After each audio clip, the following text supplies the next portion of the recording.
Hello everyone and welcome to Skill Bus. दोस्तों, आज के वीडियो में मैं डिस्कस करने वाला हूँ एक बहुत ही इंपॉर्टेंट न्यूज के बारे में जो हाल ही में आया एक दिन पहले, जहाँ पे ये बोला जा रहा है कि $600 बिलियन वाइप आउट हो चुके हैं क्रिप्टो करेंसी के मार्केट से। And here when I say crypto currency market, I don't just only talk about bitcoin, I talk about all the other digital currencies that are present in the crypto market. तो ये इतना बड़ा wiping out हुआ है और इसके पीछे China का भी एक बहुत बड़ा हाथ है। तो ये किस तरीके से हुआ है, ये सारे चीज हम इस वीडियो के थ्रू जानने की कोशिश करेंगे। एक ही महीने पहले की बात थी जब crypto currency was in a complete boom and in just 1 month this all has happened. And बहुत ऐसे लोग थे और बहुत ऐसे इन्वेस्टर्स थे जिन्होंने अपने पूरे सेविंग्स क्रिप्टो करेंसी में डाल दिए थे and those retail investors have completely lost their money in the markets. तो ये किस तरीके से हुआ और क्या रीजन है जिस वजह से इतना ज्यादा लोग क्रिप्टो करेंसीज को बेचने लगे कि $600 बिलियन वाइप आउट हो गए उस मार्केट से, वो सारी चीज हम इस वीडियो के थ्रू अच्छी तरीके से समझते हैं। इसके पहले मैंने एक वीडियो बनाया था दोस्तों इसी चैनल पे, जहां पे मैंने बताया था कि क्रिप्टो करेंसी का मेन कॉन्सेप्ट क्या है, कि जो करेंसीज बनती है इसके पीछे क्या कॉन्सेप्ट है, क्या होता है ये एग्जैक्टली। तो दोस्तों, करेंसी का जो मतलब होता है वो ये नहीं होता है कि it should be approved by a central government. ठीक है, ये एक गलत डेफिनेशन है। करेंसी का मतलब यही होता है that it should be believed by a certain number of people and second is वो सारे जो बिलीव करते हैं उस करेंसी पे, उनको कनेक्ट करने के लिए एक नेटवर्क होनी चाहिए। यही दो चीज होनी चाहिए एक करेंसी को करेंसी बोलने के लिए। इसको मैं आपको एक एग्जाम्पल के साथ समझाता हूँ। लेट से आप एक कोई विलेज पे गए हो, ओके। विलेज पे जाने के बाद आपने एक सर्टेन फ्रूट सेलर के पास अब गए, ठीक है। और यही एग्जाम्पल मैंने अपने लास्ट वीडियो में भी दिया था। Just for those people who did not see, मैं एक छोटा सा इंट्रोडक्शन दे देता हूँ। और इस फ्रूट सेलर से आप पूछते हो एक वाटरमेलन के लिए जो कि 20 रुपीज का है, ठीक है। तो आपने वाटरमेलन लिया, उसके बाद आपने फ्रूट सेलर से पूछा दैट आपका जीपे नंबर बताओ।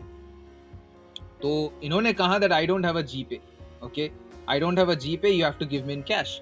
And at that moment of time आपके पास कोई कैश नहीं है, आपके जीपे अकाउंट में 1 करोड़ रुपए पड़ा हुआ है, बट स्टिल आप उसको खरीद नहीं पा रहे हैं बिकॉज इस इंसान के पास ये पर्टिकुलर नेटवर्क नहीं है।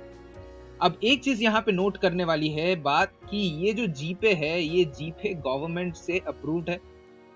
This is actually controlled by a central government, but still you are not able to use this as a currency, क्योंकि आने वाला जो आगे वाला बंदा है, ये बंदा आपको उस पर्टिकुलर चीज में बिलीव नहीं करता। He does not have that thing and he does not believe that thing, how to use that thing and all those things. इसी वजह से आप एक central approved particular currency system रहने के बावजूद भी आप उस चीज को नहीं खरीद पाए। So here is an example through which I can actually convey this point that for a currency to be called as a currency you don't need always an approval of a central government। ठीक है, इसके लिए बस दो चीज की जरूरत है कि लोग उसको एक्सेप्ट करें और लोग उसके नेटवर्क पे भरोसा करें। तो ब्लॉकचेन जो कि बिटकॉइन का एक नेटवर्क है, वो blockchain is actually a network that connects a lot of people, right. And there are so many people who believes in crypto currency, जो क्रिप्टोस को एक्सचेंज करके अपना ट्रेड्स करते हैं। जैसे कि आप मेरे लिए ये काम करो, मैं आपको एक बिटकॉइन दूंगा, तो ये एक तरीके का एक्सचेंज है, right, just like a normal currency. तो ये एक बहुत बड़ी प्रॉब्लम है करेंसी के जो मार्केट्स में। इसी तरीके से क्रिप्टो करेंसीज काम करती है और इसी तरीके से क्रिप्टो करेंसी का एक वैलिडिटी होता है। तो अब यहाँ पे प्रॉब्लम क्या हो रही है, लेट अस अंडरस्टैंड दैट। अब crypto currency as an asset अगर आप देखोगे, जहां पे आप इन्वेस्ट करोगे, it's not a kind of asset that actually generates money. ठीक है, अब इसका क्या मतलब है वो भी समझते हैं। चामत पाहिलेपीटिया एक बहुत बड़े इन्वेस्टर है and is a billionaire in America who is a believer in crypto currency. Now these are people who acted as influencers for making you buy crypto currency. इन्होंने बोला था कि क्रिप्टो करेंसी फ्यूचर बन सकता है, Elon Musk ने बोला था कि ये एक फ्यूचर बन सकता है, तो बहुत सारे लोगों ने उसी पे भरोसा करके बिलीवर्स में बदल गए। ठीक है, दे चेंज्ड इनटू बिलीवर्स, ठीक है, और इसी वजह से वो लोग खरीदने लगे क्रिप्टो करेंसी को, राइट। तो इनके हिसाब से इन्होंने जो कहा था क्रिप्टो करेंसी के बारे में, he said that crypto currency is gold 2.0।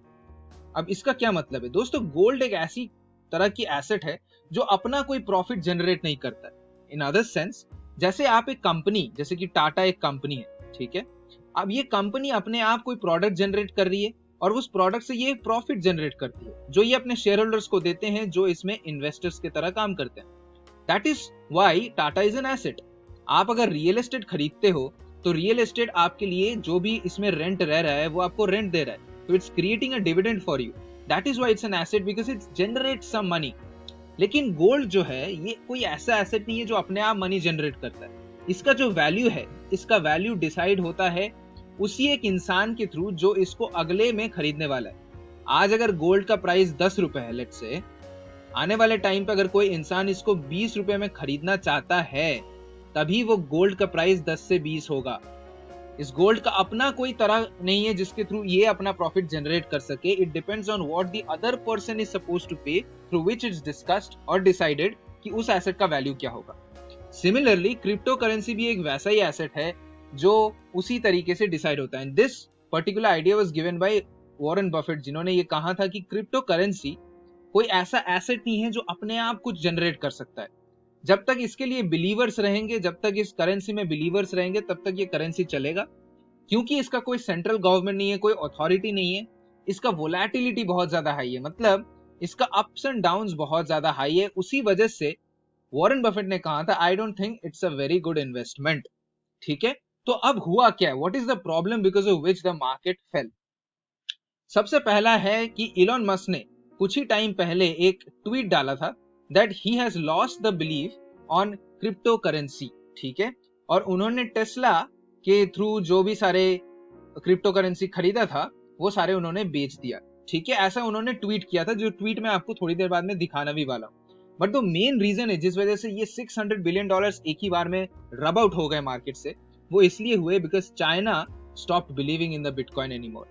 China ने इसमें बहुत सारे लॉज इंपोज कर दिए जो बहुत ही पहले, अभी 2 दिन पहले ही हुआ है। ठीक है, सबसे पहले चाइना ने बताया कि स्पेक्यूलेशन बहुत ज्यादा हो रही है। ठीक है, जिस वजह से उसने बैन कर दिया इस पर्टिकुलर चीज का, कोई भी फाइनेंशियल इंस्टीट्यूशन क्रिप्टो करेंसी नहीं बेचेगा, ये चाइना के गवर्नमेंट ने बैन कर दिया। ठीक है, इनका कहना है कि बहुत ज्यादा स्पेक्यूलेशन हो रहा है और ये स्पेक्यूलेशन से बहुत ज्यादा ट्रेडिंग हो। स्पेक्यूलेशन मतलब कोई ये बोल रहा है कि आने वाले टाइम में प्राइस और बढ़ेगा तो और ज्यादा लोग उसमें इन्वेस्ट कर रहे हैं, और इसमें क्या हो रहा है, लोग एक ड्रिफ्ट कर रहे हैं अपने फाइनेंशियल मार्केट से, वो क्रिप्टो करेंसी मार्केट में पैसा बहुत ज्यादा डाल दे रहे हैं। इसमें क्या हो रहा है कि जो स्टॉक मार्केट और इकोनॉमी है उसमें एक डिसऑर्डर जनरेट हो जा रही है। और दूसरा इन्होंने रीजन बताया कि उनका जो अपना करेंसी है, जो कि अपना सेंट्रल गवर्नमेंट का करेंसी है, आने वाले टाइम में उसमें एक थ्रेट आ सकता है जो कि अच्छी बात नहीं है। एज अ सेंट्रल गवर्नमेंट अगर उनके करेंसी में एक बहुत बड़ा थ्रेट आ जाए तो गवर्नमेंट किस तरीके से चलेगी, कंट्री को किस तरीके से चलाया जाए।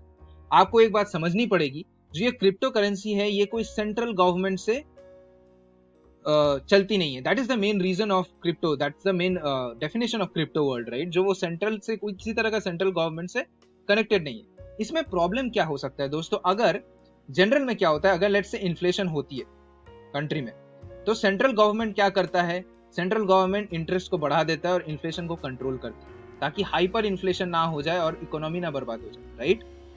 बट अगर ये जो क्रिप्टो करेंसी का प्रॉब्लम है, अगर क्रिप्टो करेंसी आ जाता है तो इसमें कोई गवर्नमेंट का हाथ नहीं रहेगा। तो क्रिप्टो वर्ल्ड में अगर बहुत ज्यादा इन्फ्लेशन हो जाए तो वो इन्फ्लेशन हाइपर इन्फ्लेशन में बदल जाएगी और उसको कोई कंट्रोल करने वाला नहीं होगा। जैसे यहाँ पे गवर्नमेंट कंट्रोल कर पा रही है, उस टाइम पे कोई कंट्रोल नहीं कर पाएगा। And that is one of the reasons China's government is not really optimistic about crypto currency, और इसी रीजन की वजह से उन्होंने क्रिप्टो करेंसी का बैन सुनाया। और आप देख सकते हो कि क्रिप्टो करेंसी का बैन होने के बाद इस तरीके से मार्केट फॉल किया, पूरा एकदम इस तरीके से एकदम नीचे आ गया। आप यहाँ पे डिप देख सकते हो, this is the total dip of the crypto currency market that happened in the just 2 days before. ये 2 दिन पहले की बात है। देखिए इतना बड़ा एक डिप हुआ है और ये लार्जेस्ट डिप है। यहाँ पे आप देख सकते हो कि कभी कभी डिप हुआ है फिर ऊपर गया है, बट ये जो डिप है यहाँ से एकदम नीचे चला गया है, and that is what has actually happened because of विच इतना ज्यादा पैसा वाइप आउट हो गया है। ठीक है, अब दूसरा चीज जो इलॉन मस्क का ट्वीट है उसके लेके भी एक बात कर लेते हैं। इलॉन मस्क अक्सर बहुत सारे ट्वीट्स किए थे, इन्होंने डॉज कॉइन को लेके ट्वीट किया था। ठीक है, डॉज कॉइन को लेके जब इन्होंने ट्वीट किया था तो डॉज कॉइन भी बहुत ज्यादा इसमें चले गए थे।